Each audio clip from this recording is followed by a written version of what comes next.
स्वागत है आपका हमारे YouTube चॅनल 4G स्कूल में। आज हम देखने वाले इयत्ता छठी का मराठी सब्जेक्ट आपण अभ्यासणार आहोत। त्याचा दुसरा पाठ आपण याच्या पहले हा पाठ अभ्यासला है। आपने इसके पहले धड़ा पढ़े है और समझे है इसमें क्या बताया गया है दया के बारे में, लेखक के बारे में।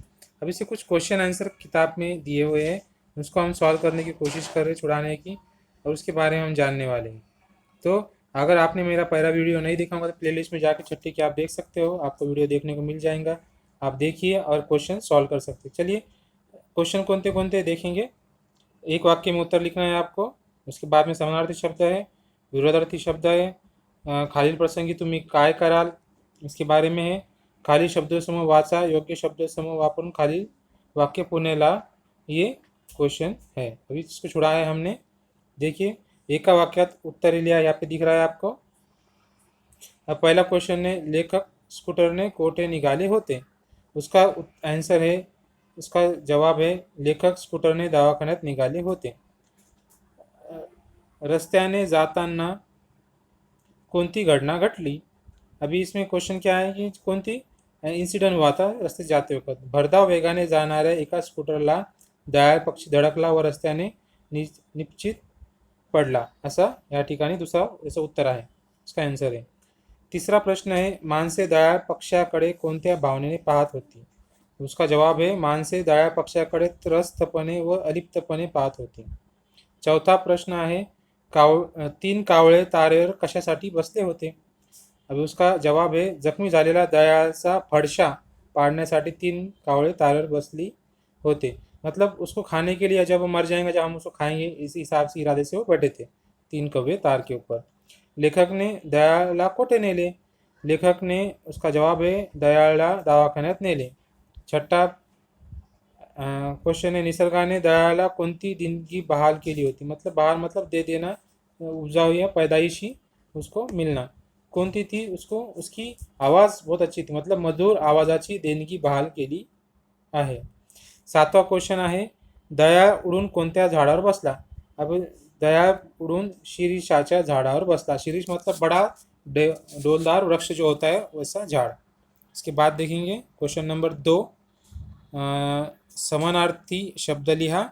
वर्दळ मतलब रहदारी, मधुर मतलब सुरेल, पक्षी मतलब पाखरू, आकाश मतलब आभाळ, झाड़ मतलब वृक्ष। ये समानार्थी शब्दों के उत्तर हैं।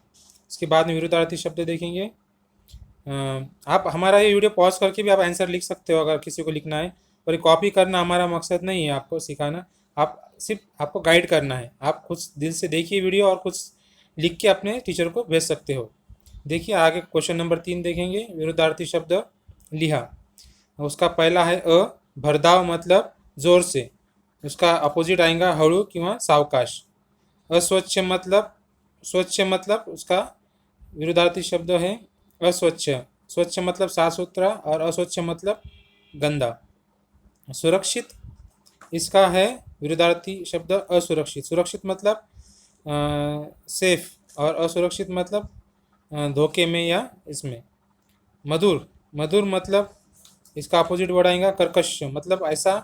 मधुर मतलब इतना अच्छा दिखना, सुनने के लिए कानों को इतना सुकून महसूस होना रहे। एखादा कर्कश मतलब इतना गंदा आवाज़, इतना जो कानों को तकलीफ दे हो, उसको कर्कश आवाज़ कहते हैं। देखिए प्रश्न नंबर 4 है, खालील प्रसंगी तुम्ही काय कराल। ऐसा क्वेश्चन है 3। अब ऐसा अगर इंसिडेंट आपके साथ, घटना आपके साथ होती है तो आप क्या करेंगे, ऐसा वो बोलना चाह रहे।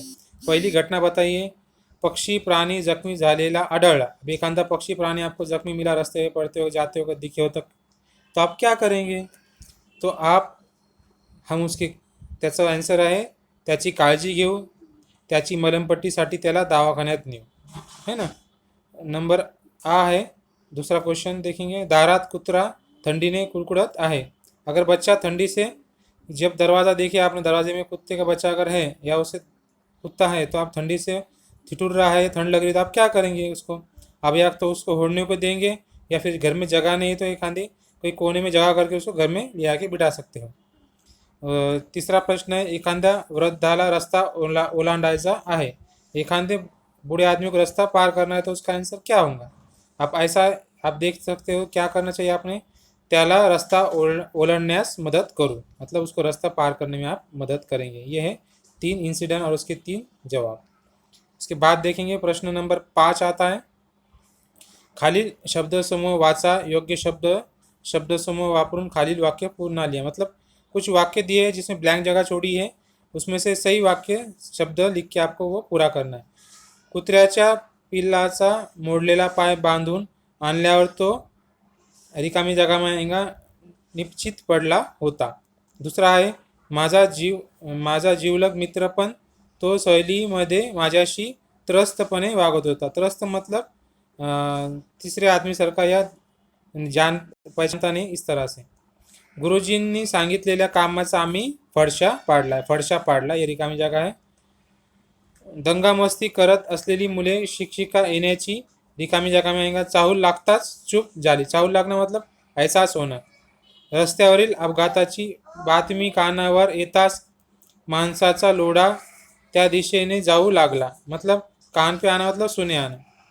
गावातून जाताना आवाज झाल्याने मी कानोसा घेत चाललो होतो, मतलब कुछ गवत में से जाते थे आप, तो कुछ कानोसा लेके जा रहे थे का। दळ्या पक्षाला सुरेल आवाजाची देणगी लाभली आहे, तसेच खालील पक्षांना कशाची देणगी लाभली आहे शिक्षकांच्या मदतीने माहिती करून घ्या। ये क्वेश्चन है, उसका आंसर 6 नंबर का देखेंगे आप। मोर ये जो अच्छा दिखता है, खूबसूरत दिखता है, उसको सुंदर पिसारा है। जब देखते हो पिसारा बड़ा खोलता है तो अच्छा दिखता है, ये उसको देणगी अल्लाह ताला ने उसको बहाल की है। पोपट बात करने में तरबेज होता है, वो उससे मिठू मिठू बोलतो, ऐसा हम कहेंगे। गरुड़ वो बहुत ऊंचा उड़ सकता है, इसलिए वो भरारी मारतो, ऐसा उसे कहेंगे। ये उसकी देनगी है, उसकी नेचुरल गुण है। हंस ये साफ सुथरा शुभ्र रंग उसका होता है, सफ़ेद, इसलिए ये उसकी देनगी है, ये अल्लाह ताला ने उनको उससे नवाजा है। 7वां प्रश्न आहे, मुख्य प्राण्याविषयी अनुभव तुमच्या शब्दात लिहा। जब मुख्य प्राणी आपने देखे, आपको अनुभव आता होगा कुछ, तो आप क्या कैसा आपको दिल बोलता है, आप स्वाभिमत शब्द प्रश्न है, तो आप क्या लिखेंगे उसमें। देखिए, मुख्य प्राणी हा पण सजीव असतो, मतलब उसको भी जान होती है, उसको भी मार लगता है, उसको भी दुखता है मार लगे बाद, पण त्याला पण वेदना होता, तो पण आनंदी व दुखी होतो, वो भी खुश और दुखी होता है, उसको कुछ खुशी दुखी राग भी आता है, गुस्सा भी आता है उसको। त्यामुळे आपण प्राण्यांना कधी त्रास नहीं दिला पाहिजे, इसलिए हमने किसी मुख्य जानवर को ये देना नहीं चाहिए, उसको तकलीफ नहीं देना चाहिए। अल्लाह ताला भी मना फरमाता है ये चीज़ों से। अभी इसमें आखिरी प्रश्न है 8वां, लेखकाच्या हातातून उडून दयाळ शिरीषाच्या झाडावर बसला तेव्हा त्याच्या मनात लेखकाबद्दल कोणते विचार आले असतील ते कल्पना करून सांगा। अभी इसमें बताया गया है कि अगर जो पक्षी है उड़ के जाके झाड़ पे बैठा तो क्या सोच रहा होगा, आप बोल सकते हो क्या सोच रहा होगा। देखिए, मला ज्या माणसाने मला धडक दिली तो किती क्रूर होता, मतलब कितना गुस्से वाला और ना शुक्र था वो, उसने मेरे को उड़ा के चले गया, पण हा पण माणूसच आहे, मतलब लेखक वो भी इंसानी है, किती चांगला आहे, याने मला मरण्यातून बाहेर काढले, मतलब मरते मरते मेरी जान बचाई है और मुझे नई जिंदगी दी है, माझी काळजी घेतली व मी जेव्हा चांगला झालो तेव्हा मला सोडून दिले, मतलब अच्छा भी हुआ तो अच्छा गाता है बोल के मुझे कैद करके नहीं रखा। अल्लाह ताला मतलब देव या माणसाला दीर्घ आयुष्य देव ही प्रार्थना आहे।